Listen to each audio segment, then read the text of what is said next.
기도하옵나이다. 아멘. 오늘 베드로후서 3장 1절부터 7절 형이 상학과 형이 하학이라는 제목을 잡았습니다. 제가 이 제목을 잡으니까 저희 아내가 너무 어렵게 설교하지 말라고 하더라고요. 근데 사실 이게 쉬운 말인데 너무 어렵게 접근을 해서 그렇습니다. 지난 이 한 주간이 여러분 많이 기도해 주셔서 감사하긴 한데 저도 오히려 제가 목회자이기 때문에 컨디션을 나쁘다든지 제가 감기가 들면 모든 게 다 흐트러지니까 컨디션을 조절하려고 애를 참 많이 썼는데 생각지도 못하게 몸살기가 있다가 약을 먹고 뭐 혈액 검사, 소변 검사 했는데 그 수치가 그냥 감당할 수가 없이 돼서 닥터가 전화가 와서 응급실로 바로 가라. 그래서 응급실 가서 1박 2일, 만 24시간 이상 있었습니다. 그래서 링겔로 주사로 그러니까 항생제를 그냥 부었습니다. 제가 들어갈 때는 74kg인데 나올 때는 76kg로 나왔습니다. 그러니까 링겔 때문에 한 5리터 정도 부으니까 이 몸무게가 저는 좋아져서 나와서 이제 좀 빠졌겠지 싶었는데 한 번 못 먹었으니까 빠졌지 않았는데 그 물무게 때문에 한 2kg가 더 늘었더라고요. 지금은 조금씩 이제 빠지고 있습니다. 그 몸에 뭐 저도 감지할 수도 없고 알 수도 없는 어떤 그 감염 그 수치가 염증 수치가 정상 범위의 3배를 넘어섰다고 갑자기 왜 뭐 전혀 뭐 저도 뭐 감각도 안 되고 근데 몸이 그렇게 안 좋더라고요. 그래서 어제 점심 지나 오후에 이제 퇴원을 했습니다. 지금 많이 괜찮고요. 지금 이제 주시는 그 약 한 알로 이제 컨트롤해서 잡으면 이제 뭐 그냥 끝나는 겁니다. 그래서 아마 그렇게 될 것 같고요. 제가 이 말씀 드린 이유는 사실은 우리가 건강할 때는 외모에 굉장히 신경 쓰잖아요. 그죠? 제가 제 장기를 본 적도 없습니다. 그래서 이 CT까지 찍었어요. 왜 그렇게 갑자기 이렇게 그 수치가 갑자기 올랐는지 CT를 몇 번 찍었습니다. 뭐 콩팥, 그러니까 소변에도 그랬고 혈액에도 그래서 콩팥하고 신장에 아마 문제가 분명히 있을 거라고 했는데 막상 그거보다는 제가 본래 조금 가지고 있는 전립선 비대가 아마 이유 아닌가 뭐 그럴 정도로 별로 뭐 CT를 봐도 뭐 없었습니다. 근데 저는 제 생김새와 이 외모는 가꾸고 하지만은 저는 제 신장이 있는지만 알지 보지도 못했고 어떻게 생긴지도 모릅니다.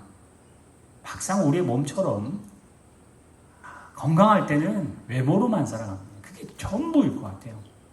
근데 막상 몸이 아프거나 보이지 않는 것이 뭔가 문제가 생기면 이제는 외모는 아무 신경 쓸 겨를이 없습니다. 안에 있는 그 어떤 장기들, 내가 보지도 못한 그 장기들 때문에 목숨을 잃는 일들이. 그래서 아내가 이제 뭐라고 하냐면 이렇게 이제 수치가 올라왔는데 내가 이 시기를 놓쳤다든지 이래 되면 이제 쉽게 말하면 이제 갈 수 있다는 거죠. 이 수치가 갑자기 올라가고 그러면 제 몸이 그 염증을 컨트롤 못하기 때문에 다행히 요즘 의학이 발달되고 또 우리 닥터께서 바로 전화를 아침에 주셔서 레터를 할 테니까 바로 가시라고 조치를 잘 해주셔서 정말 꼬박만 24시간 만에 들어갈 때하고 나올 때 완전 좀 다르게 건강히 나와서 지금 이렇게 설교를 할 수 있었고 누워서도 제가 예배 걱정 많이 했습니다. 코로나 때문이 아니라 저 때문에 예배를 못 드리는 상황이 벌어질 수 있겠다 생각을 하고 있었고요. 제가 이렇게 말씀드리는 것처럼 사람의 몸 자체도 내 건데도 불구하고 보이는 몸하고 안 보이는 몸이 있음에도 불구하고 보이는 것만 보고 살아갑니다. 아, 저 사람 잘생겼구나. 저 사람은 뭐 호대가 너무 좋다. 부모로부터 정말 좋은 걸 물려받았다. 뭐 이런 식으로 이야기하지만 사실 그 안에 있는 속 장기는 아무도 모르잖아요. 그 장기를 본 사람은 그 잘못된 사람 아니에요. 장기를 감각도 안 하고 살아야 사실 좋은 거잖아요. 마찬가지로 오늘 이 세상도 그렇게 두 개입니다. 보이는 세상과 보이지 않는 세상을 물론 처음에는 안 합니다. 하나님이 온 우주 만물을 만드셨기 때문에 아까 나중에 로마서 1장을 보겠습니다만 하나님이 모든 걸 만드셔서 보이지 않는 것들 보이는 것 관계없이 다 하나님의 창조물이기 때문에 하나입니다. 근데 이제 실제로 세상에 사는 사람은 느끼기를 두 개로 느끼는 것을 연구하기 시작했습니다. 그래서 아시는 것처럼 BC 300년대에 알렉산드의 스승이 되는 아리스토텔레스가 그 메타피직스라고 하는 책을 쓰면서 그 우리로 말하면 형이상학이라고 하는 걸 영어로 이렇게 번역을 해보시면 메타피직스라고 되어 있어요.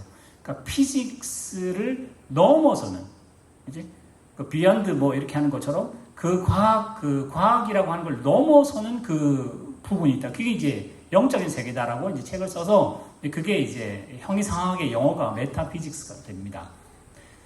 그 아리스토텔레스가 그렇게 연구를 해서 이제 세상은 둘로 두개진 것처럼 여겨집니다.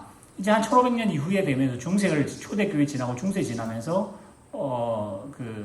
토마스 아퀴나스라고 하는 사람이 초월과 자연을 또 나누기 시작하고요. 그 다음 세 한 1600년대에 데카르트라고 하는 사람, 혹시 이름 들어보셨던 것처럼 내가 생각함으로 내가 존재한 데서 본래 세상의 중심은 하나님 중심이었는데 중세만 해도 잘못됐지만은 하나님 중심이었었어요. 근데 데카르트부터 자기가 생각해서 자기가 존재함을 알았기 때문에 모든 건 이제 자기가 중심이 돼요. 내가 인정해야 되고 내가 생각하고 내가 인식해야 된다. 그게 조금 더 발달하면 그 다음 세기에 독일의 임마누엘 칸트라고 하는 사람이 그 이성조차도 비판하면서 그게 이제 지금 서양의 모든 문물이고 지금 우리가 아는 그 진화론도 그렇고 우리 동양 사람들도 다 공부한다면 서양식으로 공부를 하기 때문에 다 그런 생각을 가지고 있습니다.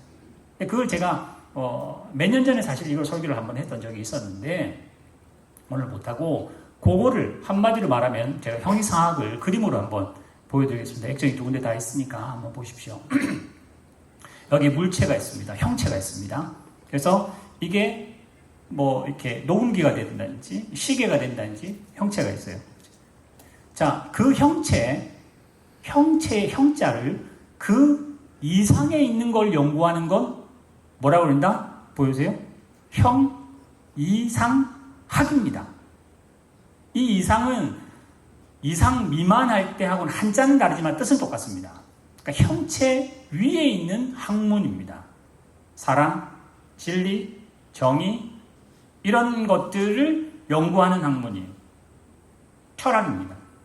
그러면 형체 밑에 있는 것들, 이하. 그래서 이하학이 돼요. 형이학, 하가 되는 거죠. 이건 우리가 말하는 사이언스가 됩니다. 그냥 피직스고 누구나 해도 되는 거예요. 내가 이 사람을 사랑하고 이 사람이 이 사람을 사랑하면 사랑은 똑같은 단어 쓰면 다릅니다. 그러나 형이 하학이 되면 내가 이 사람에게 반응하는 거나 이 사람이 이 사람 반응을 똑같아야 됩니다. 법칙이 생기게 되니까. 그래서 이렇게 나누어진 것이 아까 말했던 그 수천 년의 역사 동안 연구하고 또 연구하고 했는데 사실은 아리스토텔레스가 BC 370, 300 몇십 년쯤 사람인데 그거보다 400년 더 전에 동양에는 주역이라는 책이 있었어요. 10,000번 읽으면 귀신 된다는 거. 도를 도통한다는 그 책이 있는데 공자가 아주 많이 읽었다는 책. 그 주나라의 역사인데 그 책은 BC 700년 책입니다. 그 BC 700년 책에 형이상학은 도요, 형이하학은 기라, 그릇 기자. 그런 말이 벌써 아리스토텔레스 400년 전에 그 말을 하고 살았습니다. 그러니까 이게 서양에서 나온 뭐 처음에 출발된 게 아니라 동양 사람들은 다 이거 생각하고 살았다는 이야기. 그런데 이제 이게 이렇게 살다가 봤는데 이게 어떻게 변하느냐? 이게 형이상학, 형이하학인데 이게 살짝 힘겨루기를 하다가 보여주세요. 힘겨루기를 하다가 마치 미끄럼틀을 타듯이 형이상학은 사라지기 시작합니다. 형이상학은 믿음의 영역이에요. 신념의 영역이에요. 그래서 그 칸트 같은 경우는 가치라고 해요. 가치. 이걸 누구는 굉장히 가치 있다고 생각하지만 누구는 뭐 몇백 원 안 하니까 이거는 굉장히 가치 없다고 생각하는, 가치가 사람마다 다 다른 것처럼 형이상학 쪽은 점점 사람마다 다 다르기 때문에 똑같은 성경책을 들어도 예수를 확실히 믿는 사람은 있다고 믿고 그건 내 목숨보다 중요하다고 말하기도 하는 가치가 있다고 그러고, 어떤 사람은 성경을 살 수 있지만 이건 믿지 않는 거라 생각하면 가치가 전혀 없다고 생각하는 형이상학은 싹 없어지고, 없어지는 게 어디로 가느냐? 그냥 과목 중에 하나, 취미 중에 하나, 그냥 문화 중에 하나, 그냥 전통. 우리도 한인들은 이 교회를 잘 모인대. 한인들이 주로 모이는 뭐 전통 이런 걸로 치부해버리고 밑에 있는 형이학은 누구나 똑같고 누구나 알 수 있고 누구나 이해시킬 수 있고 확실한 증거가 있기 때문에 그게 이 세상을 지배합니다. 돈입니다. 물질입니다. 법칙이기도 하고요. 세상의 모든 성공들이고 우리가 실제 사랑하는 물질 세계입니다. 이 물질 세계가 전 세계를 지금 다 덮고 있습니다. 지금 우리가 사실 코로나 바이러스 있기 전에 미국을 비롯해서 한국 말할 거 없고 호주 말할 것도 없고 모두 다 목숨 걸고 했던 건 돈을 모으는 거였잖아요. 서로 무역으로 싸워서 여기를 꽉 쪼아서 저쪽은 더 부자가 되자고 했는데 이제는 코로나 바이러스가 오니까 어떤 일을 그 돈 다 때려 부어도 그거 못 잡아서 지금 안달부달입니다. 이게 아마 부도가 나도 잡기는 잡아야 되는 생각에 지금 온 나라가 지금 없는 돈을 그냥 찍어내가지고 이거 잡는 데다 다 부으려고 해요. 만약에 이 바이러스 잡았는데 온 세상은 아마 부도가 나는 일이 그냥 개인적으로 하는 이야기입니다. 이건 다른 거. 그럴 정도로 이제 이 세상은 이제 조금씩 깨닫게 되겠죠. 물질이 중요한 게 아니구나. 물질보다 훨씬 더 중요하고 나에게 영향을 끼치는 무게가 항상 이거 뭐라 그러지 이거 마이크로 그죠? 그런 식으로 발음하지. 이 코로나 바이러스 하나의 그 무게 자체가 이 마스크를 통과할 정도로 정말 작다 하잖아요. 온 세상에 돈을 다 모아도 그거 하나 못 잡는다는 걸 깨닫기 시작하면서는 이제 많은 일들을 생각하게 될 겁니다. 오늘 이걸 보면 형이 하악으로 사는 우리의 형태를 하나님이 정말 여실히 보여주는, 여러분들이 뉴스를 보시고 미국은 저랬대, 영국은 저런데, 이태리는 지금 저런데 그 소식에 너무 놀라거나 당황하거나 거기에 현혹되지 마시고, 우리는 소위 말하는 형이 상악이라고 말하는 건 그럼 높은 사람이고 낮은 사람 개념이 아니라 본래 있었던 하나님의 형상이라고 하는 그 진리를 이 세상에 있는 사람들이 워낙 형이 하악 쪽에 바쁘게 그게 전부인 것처럼 살다 보니 형이 상악에 있는 이 믿음. 그래서 주중에 호주 총리가 긴급 기자회견을 했었죠. 모든 호주인들은 여행 나가지 마십시오. 밖에 있는 호주인 다 들어오십시오. 또 우리가 지금 이제 저촉을 받게 되는 100명 이상은 실내에서 모이지 마십시오. 4평방 스퀘어당 1명씩 앉을 수 있도록 밀도를 유지하십시오. 그러면서 하는 말이 뭔지 아세요?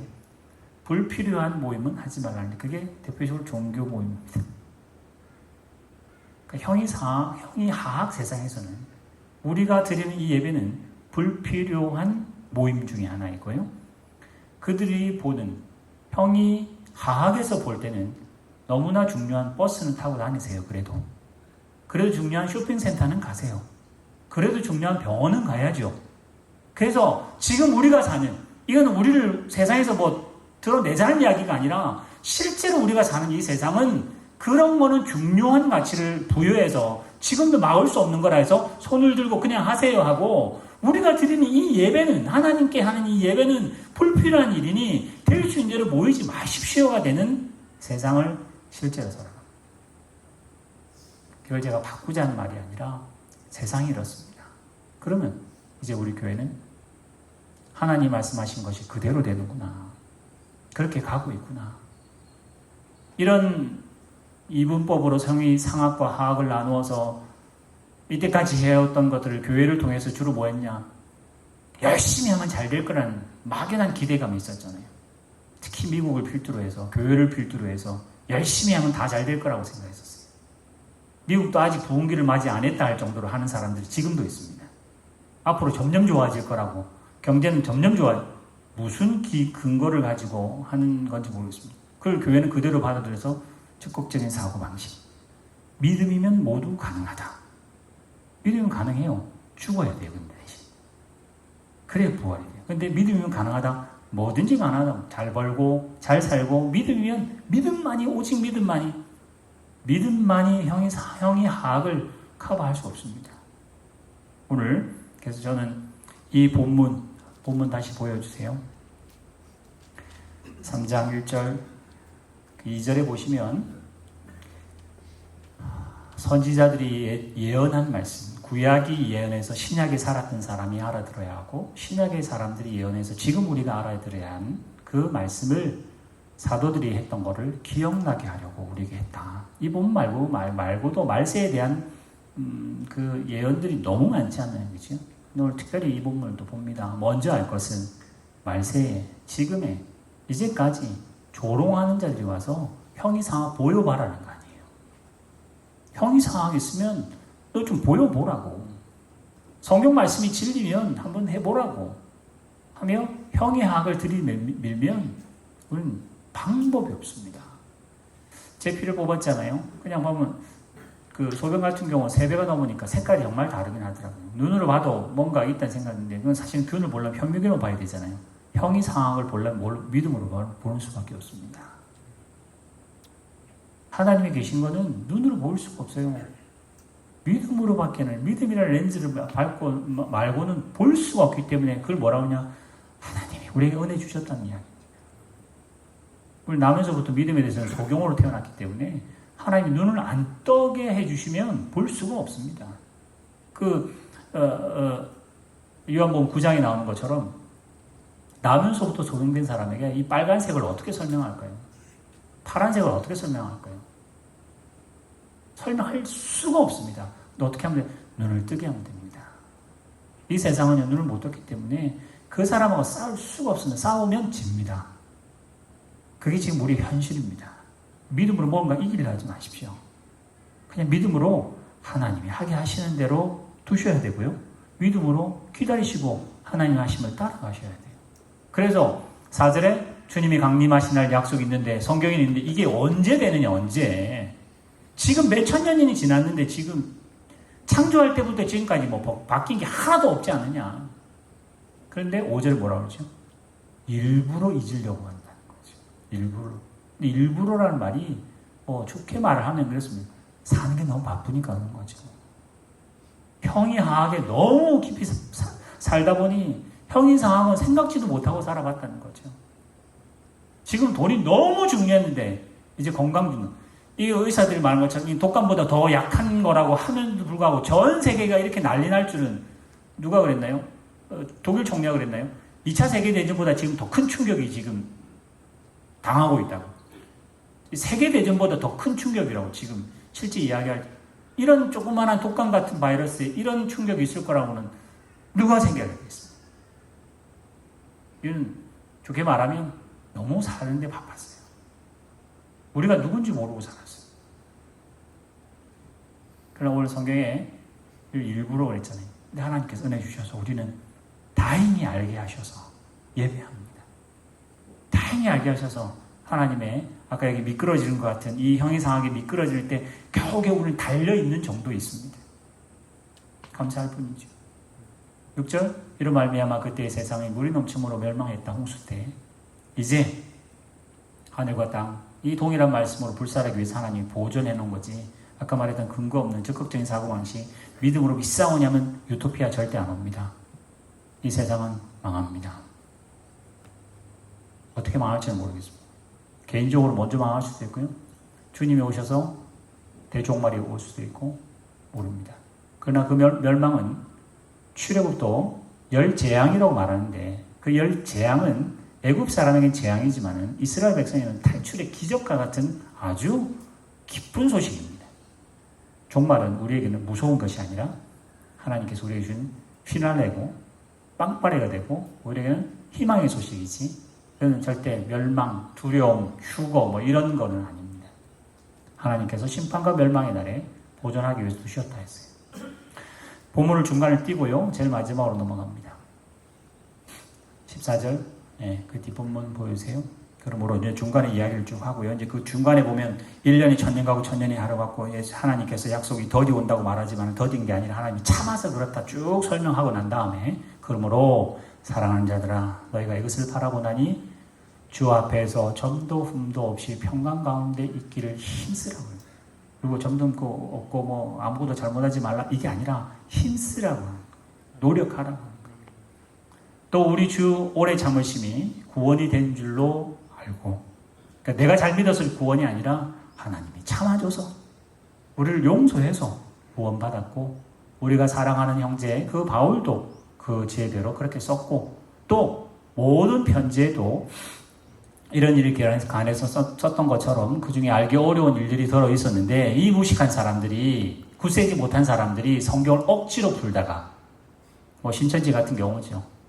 억지로 풀다가 성경을 가지고 멸망하는 사람들이 있더라. 그러므로 사랑하는 자들아 너희가 이것을 미리 알았은즉 무법한 자들의 미혹에 이끌려 형이 하악만 있다고 사는 사람들의 미혹에 이끌려 뉴스에 나오는 유튜브에 나오는 소식에 이끌려 미혹되지 말고 너희는 하나님이 주신 곳에서 굳센 곳에서 떨어지지 않도록 조심하라. 오직 우리 주 예수 그리스도 그분이 주시는 은혜와 특별히 우리 이 기간에는 하나님을 알아가는 지식, 말씀을 읽고 말씀을 묵상하시며 말씀을 더 상고하는 일에 더 열심히 해라. 말세가 되면 될수록 돈을 덜 벌까요? 최선을 다해서 버세요. 성실하게 버세요. 그러나 또 하나님이 벌게 하셨다면 또 잘 쓰십시오. 형이상학을 체험하고 살 수밖에 없는, 그걸 뛰어넘어 살 수는 없으면 죽어야죠. 사는 거는 그렇게 삽니다. 그러나 우리 마음과 우리의 신앙은 오늘 하나님 말씀으로 삽니다. 마지막 본문 보고 끝납시다. 우리 함께 같이 읽었으면 좋겠습니다. 하나님의 진노가 불의로 진리를 막는 사람들의 모든 경건하지 않음과 불의에 대하여 하늘로부터 나타나나니 이는 하나님을 알만한 것이 그들 속에 보임이라. 하나님께서 이를 그들에게 보이셨느니라. 창세로부터 그의 보이지 아니하는 것들 곧 그의 영원하신 능력과 신성이 그가 만드신 만물에 분명히 보여 알려졌나니 그러므로 그들이 팽개하지 못하리라. 이렇게 시작하면서 3장 10절까지 죄의 쫙 나열합니다.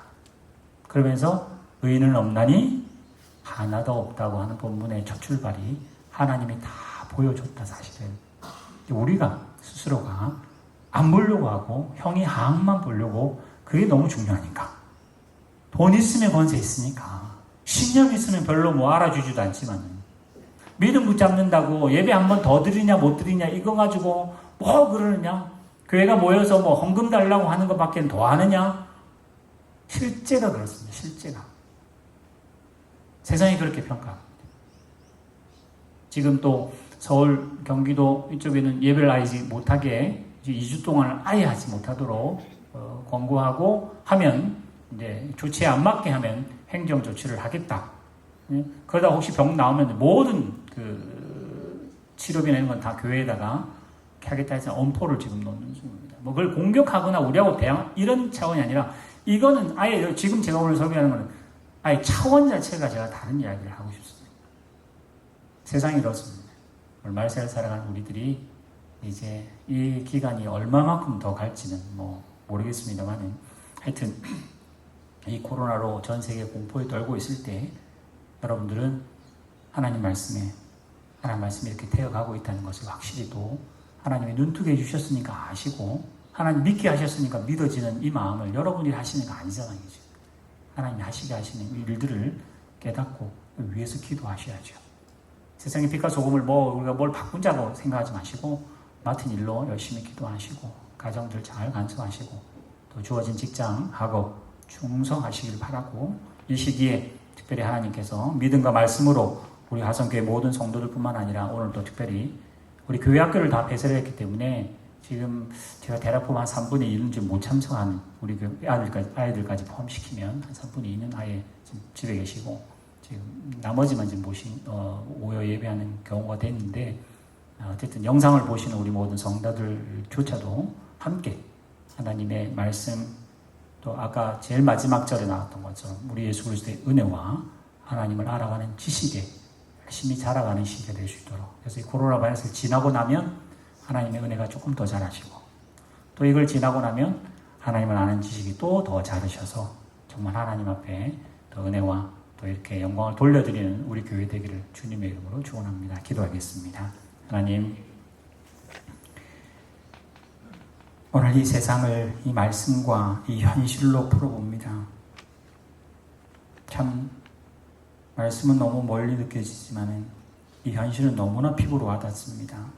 이제는 교회의 예배조차도 이렇게 피부로 와닿는 세상을 경험하면서 종말이 그렇게 멀지 않다는 생각을 하게 되고 이제는 우리도 잠깐 내려놓았던 형이상학이라고 하는 그 부분에 믿음과 진리와 사랑과 용서와 이 모든 것들을 다시 한 번 더 되새길 수 있도록 하나님께서 인도하시고 우리 부모의 생각과 우리 성도들의 생각이 하나님의 말씀과 또 그리스도라는 지식으로 더 차갈 수 있도록 하나님께서 인도하여 주시옵소서. 오늘 이 자리에 함께 하신 모든 성도들뿐만 아니라 영상으로 드리는 모든 분들에게도 하나님께서 은혜로 함께 하신 줄 믿사오며 이 모든 말씀 예수님의 이름으로 기도드리옵나이다. 아멘.